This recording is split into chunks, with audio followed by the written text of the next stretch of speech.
Suraxanıda Zərifə xanım Əliyevanın xatirəsi anılıb. Görkəmli oftalmoloq alim, akademik Zərifə xanım Əliyevanın anadan olmasının 103-cü il dönümü ərəfəsində Suraxanı rayon icra hakimiyyətinin təşkilatçılığı ilə rayon icra hakimiyyətinin başçısı Adil Əliyevin, müavinlərinin, aparatın şöbə və sektor müdürlərinin, rayonun səhiyyə müəssisələrinin, baş həkimlərin iştirakı ilə akademikin və Ulu Öndər Heydər Əliyevin məzarları ziyarət olunub. Əziz xatirələri dərin ehtiramla yad edilib. Eyni zamanda akademik Zərifə Əliyev adına Milli Oftalmologiya Mərkəzində fəaliyyət göstərən Xatirə Muzeyi ziyarət edilib.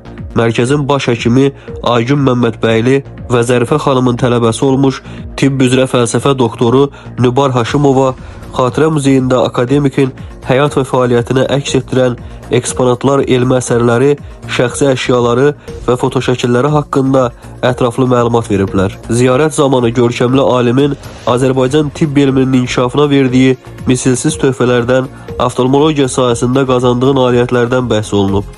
Bildirilib ki, Zərifə Əliyevanın zəngin elmi irsi bu gün də Azərbaycan səhiyyəsinin inkişafına öz töhfəsini verməkdədir.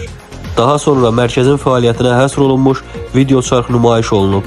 Həmçinin rayon icra hakimiyyətinin başçısı Adil Əliyev çıxış edərək bildirib ki, görkəmli alim Zərifə xanım Əliyeva oftalmologiya sahəsində əldə etdiyi nailiyyətlərə yalnız ölkə daxilində deyil, beynəlxalq miqyasda da böyük nüfuz qazandırıb. Zərifə Əliyevanın zəngin elmi irsinin bu gün də aktual olduğunu diqqətə çatdıran rayon icra hakimiyyətinin başçısı akademikin yüksək insani keyfiyyətlərini vurğulayaraq onun xeyirxahlıq, qayğıkeşlik və peşəkarlıq kimi xüsusiyyətlərinin hər zaman ehtiramla xatırlandığını diqqətə çatdırıb.